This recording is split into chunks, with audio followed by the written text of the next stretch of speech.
Сіз Үндістанда биік храмдар мен рухани дамыған елде дүниеге келдіңіз деп елестетіп көріңізші. Үндістан әлемдегі ең рухани ел. Сіз таңертең төсектен тұрып, терезені ашып, осындай нәрсені, мынандай, тіпті осындай нәрселерді де көресіз. Кеттік, қаштық тез. Бұл жерде ешқандай қателік жоқ. Жай ғана жолыңыз болмады. Бұл Дели қаласының шетіндегі аймақ. Күн сайын ондаған қоқыс таситын көліктер қоқыстарды осы жерге әкеледі. Былайша айтқанда, қоқыстан жасалған Эверест. Газипур полигоны деп аталады. Алаңы өте үлкен, шамамен 40-тан астам футбол алаңын құрайды. Биік болғаны сонша, оның үстіне осындай жарық шамдарын қойған. Ұшақ апаттары болмас үшін. Ыстықтан қоқыстар жылына 10-15 рет өздігінен өртенеді. Кейде бұл өрт қасында тұрған үйлерге дейін барады. Неге бұл қоқыс мұнда жиналған? Үндістер неге өте лас халық? Осы сұрақтарды алдағы минуттарда бірге талқылап көрейік. Армысыздар достар, сіздермен Әсия. Қызықты деректерді жіберіп алмас үшін арнаға тіркеліп алыңыз. Лүпіл басып, бейне ұнаса достарыңызбен бөлісе отырыңыз. Баршаңызға жақсы қаралым тілеймін.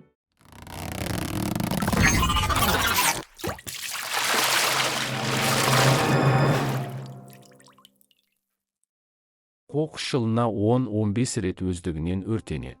Бұл жердегі су өте лас. Адам ішуге болмайды. Осы қоқыстың әсерінен адамдардың денсаулығы құртылды. Аурулар көп, шаштары түсіп жатыр барлығының. Өрт басталғаннан соң өшпей бықсып сасып тұрады. Жанған өрттің иісі өте жаман. Бұл жердегі топырақ пен суды уландырып жатыр. Мұнда өртті сөндіру мүмкін емес. Өйткені өрт сөндірушілер жете алған жерлерді ғана сөндіреді. Бұл таудың биік жеріндегі өртке жете алмайды, яғни жоғарғы жағына қол жетпейді. Үндістандағы экология барлық жерде нөлге тең. Мүлдем нашар. Үндістер Газипурдан келген әйелдерге үйленбейді. Өйткені бұлардан дені сау бала туылмайды. Бұл мәселе жақын арада шешілмейтіні анық. Бұл жерден көшіп кете алмайсың. Жұмыс, туысқандар, жақындар бар. Экологияның нашарлығына байланысты аудан тұрғындарының денсаулығында үлкен проблемалар бар. Сонымен қатар, үнділердің шамамен 50% ашық ауада, далада дәретке отырады. Шамасы бұл олардың принципі, ұстанымы сияқты. Өйткені 2015 жылы Үндістан өкіметі 500 миллион үйге дәретхана салып берді. Бірақ осыған қарамастан көптеген үнді тұрғындары әлі күнге дейін далаға шығып, қала көгалдарында дәретке отыруда. Санитарлық норма бойынша салынған дәретханаларды тексеру кезінде үкімет салып берген дәретхананы олар қойма ретінде пайдаланады екен. Себебі олар әлі күнге дейін үйде дәретхананың болуы мүлден гигиеналық емес деп санайды екен. Бұл қаланың ластануының ең сұмдық бірінші себебі. Келесі бір себебі үндістер үнемі шайнайтын сөнген әк негізінде жасалған сағыздың бір түрі. Ол аздап бас айналуды және сергітетін әсерді тудырады. Бұл зат денеге өте зиян және шайнаған кезде сілекейдің көп мөлшері бөлініп, ауыз қуысы қара түске айналады. Бұның нәтижесінде қаланың барлық жерінде түйелер жүреді. Яғни үнемі әр жерге түкіріп жүретін адамдар. Үндістандағы ластықтық басты себептерін атаңызшы. Мысалы, адамдар тым көп масала сағызын шайнайды. Әсіресе жол жүріп жатқанда пойыздарда, автобустарда шайнап түкіріп отырады. Әр жерге отырады, қоқысты лақтырады. Солардан пайда болған лас суды қайттан ішеді. Бұл жеркенішті әрі сұмдық. Енді ойлаңыз, бұл елде күнде осы сағызды 99% адам шайнаса, ары қарай не болатынын түсінген шығарсыз. Бұл елді мекенде аурудан шаш түсіп жатыр. Дала қоқыс, үйіндінің жанып бықсуы, лас су, әр жерде жатқан қалдықтар. Ал Үндістанның бас қаласы Делиде қалай? Бұл қала болғаннан соң кішкене таза шығар, адамдары да мәдениетті шығар. Мұнда қоқыспен белсенді түрде күресіп жатыр. Қалада тазалық орнату үшін арнайы осындай қоқыс салатын жәшіктер жасап қойған. Бірақ бұл ешқандай өзгеріс әкелмеген секілді. Керісінше адамдар өздеріне бір үзім нан табу үшін Бұл темірден жасалған ыдысты темір өткізетін жерге өткізіп ақша тауып жатыр екен. Ал қалдықтарды әдеттегідей қалаған жеріне лақтырып тастауда. Қаланың ауасы өте лас, түтін, халық арасынан денсаулығы жақсы деген 10 адамды алсаңыз, олардың кем дегенде 5-еуі түшкіреді, өкпесі дұрыс жасамайды. Бұл ауаның ластануынан, атмосфераның дұрыс болмауынан. Бұл Үндістандағы үлкен тас жолдарының бірі. Кейде түтіннің қоюлануы сонша жүргізушілер қайда бара жатқанын көре алмайды. Осы жолда болған ең үлкен апаттардың бірі 24 автокөліктің қатысуымен болған. Түтіннен жүргізушілер қайда бара жатқанын көре алмай соғысқан. Әлемнің 3D картасын ашып қарайық. Мұнда көк, жасыл түстер нөлдік ластануды көрсетеді.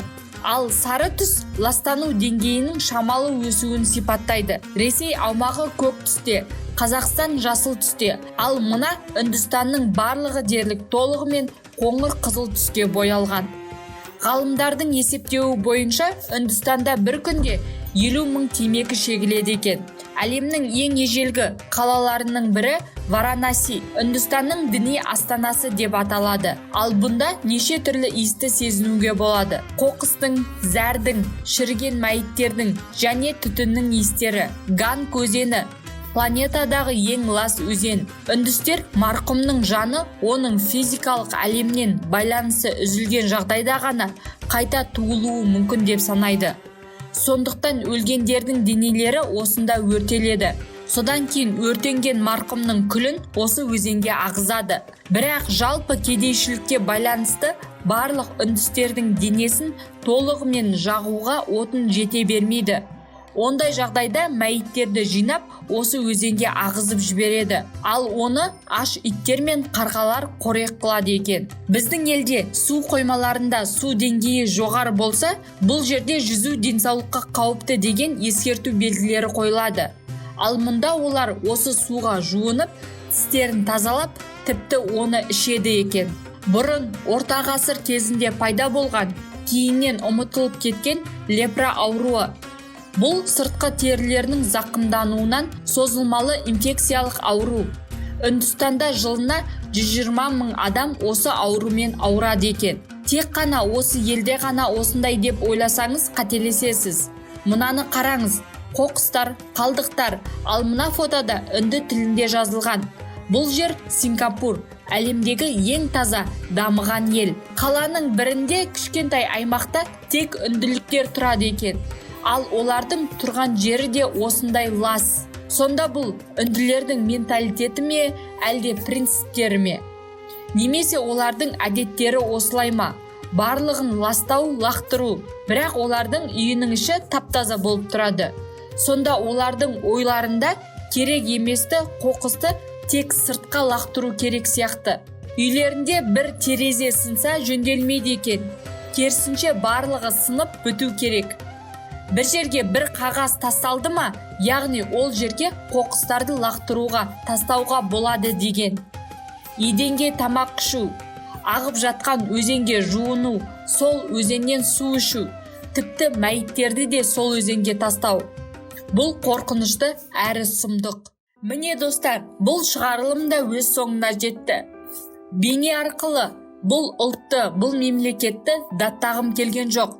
Тек қана таң қаларлық қызықты деректі сіздермен бөліскім келді. Егер бейне сізге ұнаса, достарыңызбен бөлісе отырыңыз. Қазақ тілді контентке қолдау көрсетіп, лүпіл басып, өз ойларыңызды астына пікірге жаза отырыңыз. Және қызықты деректерді жіберіп алмас үшін міндетті түрде арнаға тіркеліп алыңыз. Келесі шығарылымда кездескенше сіздермен болған Әсия.